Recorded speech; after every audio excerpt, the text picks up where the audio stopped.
Hi, boys and girls. Hey, today is Friday, November 20th, and we are going to get started on our math lesson today. You're going to need page 88 in your blue dot book. Okay, page 88 in your blue dot book. All right, so if you need a minute to grab that, go get it, and I'll see you in a second.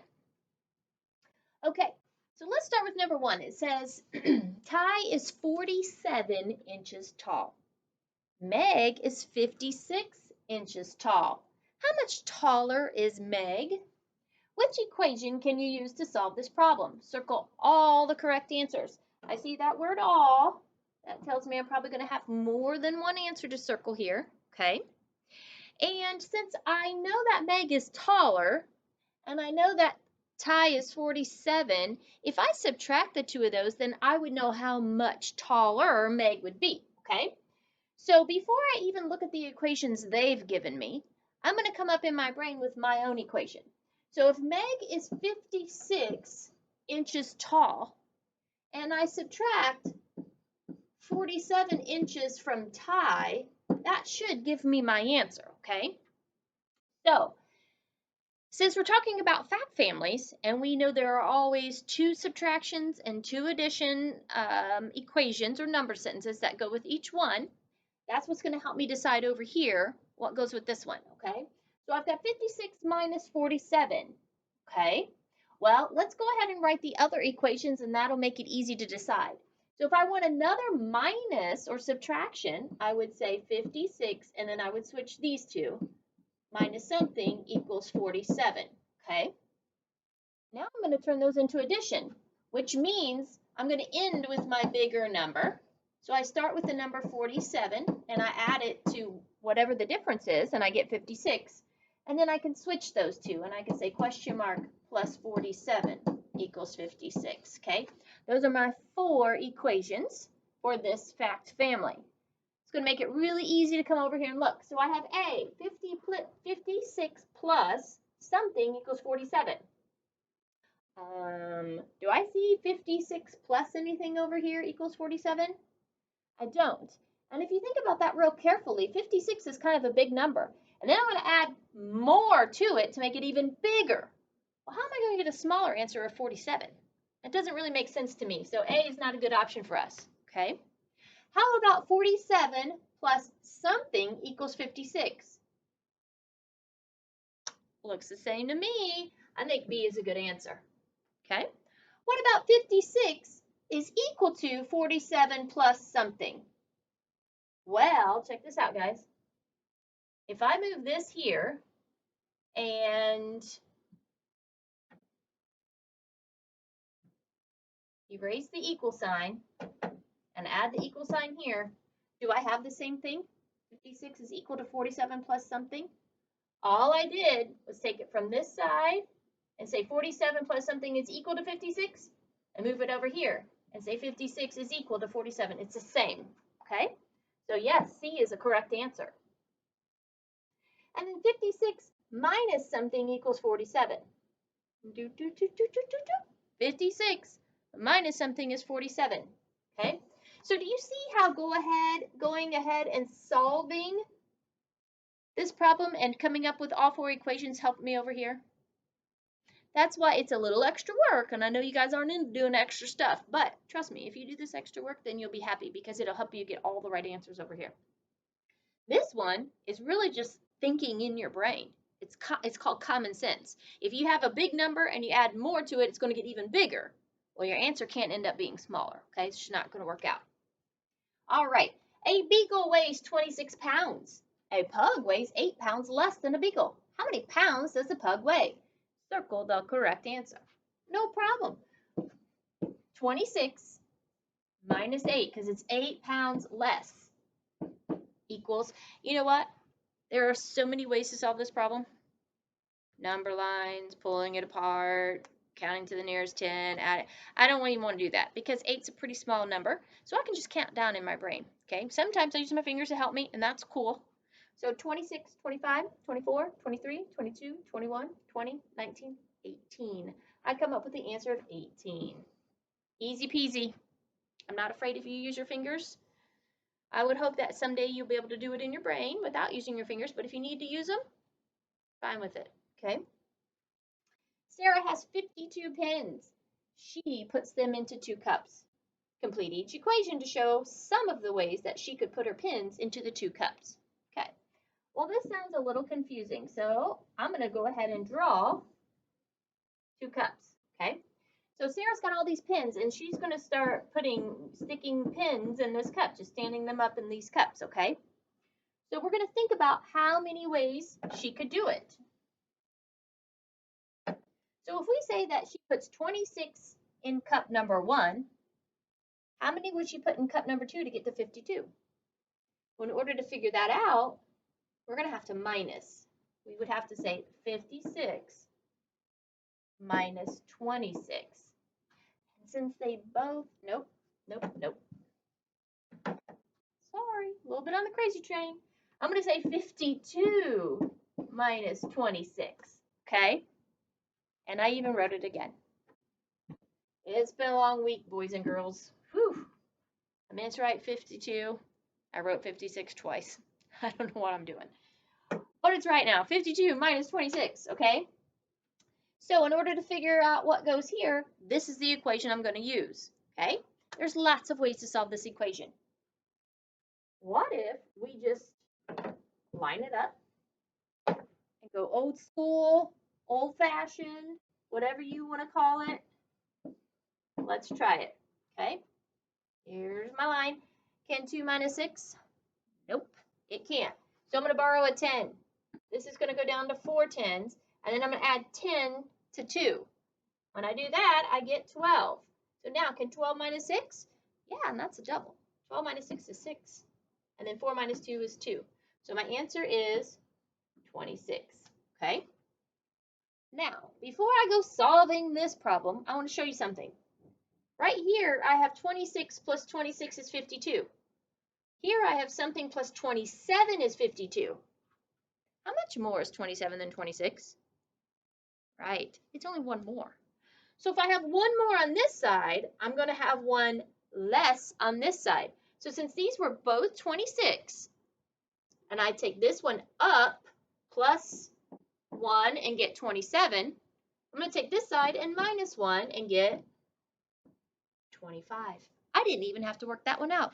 I just know in my brain that if I go up 1 here, I go down 1 over here. That was easy, okay? Oh, now we're at 23. So if I started at 26 and I go down to 23, how many did I go down? 26, 25, 24, 23. I went down 3, which means on this side I need to go up 3. So if this is 26 and I go up 3, I would have 27, 28, 29. So 29 would go on that side. Okay. And then finally we have 34. Ooh, that is a little bit bigger. Well, let's see how much bigger. So if I started at 26 and I go up to 34, 26, 27, 28, 29, 30, 31, 32, 33, 34. I went up by 8. That's kind of a lot. But that's okay. I can go down 8. So if I still have my 8, so I go up 8 on one side, I can go down 8 on the other. So 26, 25, 24, 23, 22, 21, 20, 19, 18. My answer would be 18. And the reason we can do this, guys, is because every single one of them equals 52. Okay? And when you solve one and you kind of have your main problem, you can kind of use that problem to help you with the rest. Just remember, if you go up 1 on one side, you go down on the other side. If you go up 2 on this side, you go down 2 on this side. If you go up 3 on this side, you go down 3 on this side. And it can keep going. We went all the way up to 8. You could go up to 10. It doesn't matter, okay? So what you do to one side, you kind of do the opposite to the other in order to get to the same answer, okay? Let's look at our last page in this book.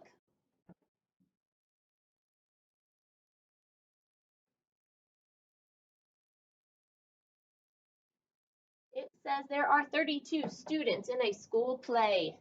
There are 17 girls. The rest are boys. How many boys are in the play? Circle the correct answer. Mrs. Schaefer's going to do something to you. I'm going to have you do number 4 by yourself. and email me the answer, okay? So I'm just going to write email. I feel like that's a pretty easy problem. I want you to send me an email with your answer, okay? So for right now, we're going to skip. We're going to go down to number 5. There's 64 balls and 58 bats in the gym. How many more balls are there than bats? Circle yes or no to see if each equation can be used to solve the problem. Well, again, a little bit of an extra step here, but it's cool. Okay, it's going to help me get the right answers. I'm going to come up with my own equation. There's 64 balls and 58 bats, and I want to know the difference. So when you circle how many more or what's the difference, you're going to subtract. There's my equation, okay? I don't even need to really have the answer yet because I know I can come up with 2 subtraction equations. So if I have 64 minus 58, let's swap them. 64 minus something equals 58. All I did was switch these two, okay? Now, with an addition problem, we would end with 64 equals, and then 64 is going to be your answer because it's the big one. And then we would take 58 plus something, and we would swap these two. Something plus 58 equals 64, okay? So I have used fact families to come up with 4 number sentences. So let's take a look over here and see which one or 2 or 3 or 4 match.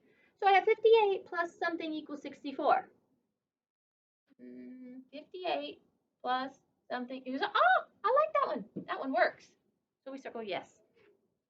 How about 64 minus 58 is something? Okay, go to my minuses. 64 minus 58. Ah, that one works too. I love it. How about 64 plus 58 equals something? 64 plus 50. Oh, I don't see that one.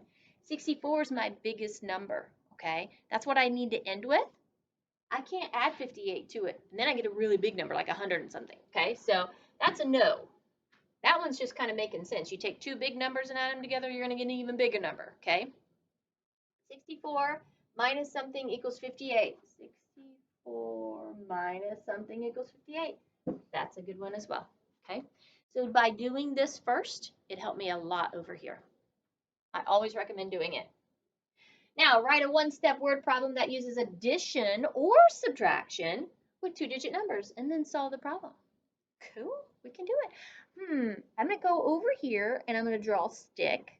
Still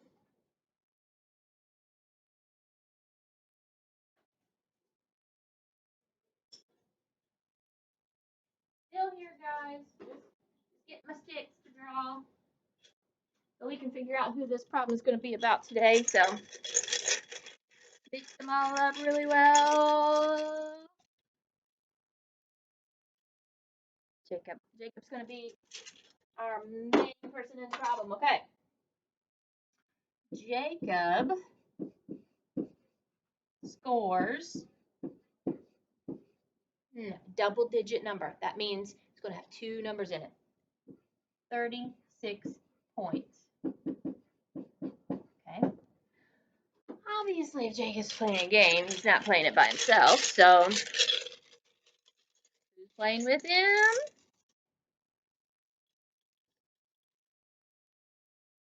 Cooper. Cooper scores 18 points less. Okay? Both of these have to be double digits. So, Jacob scores 36 points. Cooper scores 18 points less. Now we need to actually come up. I've given you the information. Now we need to actually come up with the question, okay? What can I ask about this? What don't I know? I know how much Jacob scored, and I know Cooper was 18 less, but do I actually know what Cooper scored yet? No. There's our question, okay? How many points did Cooper score?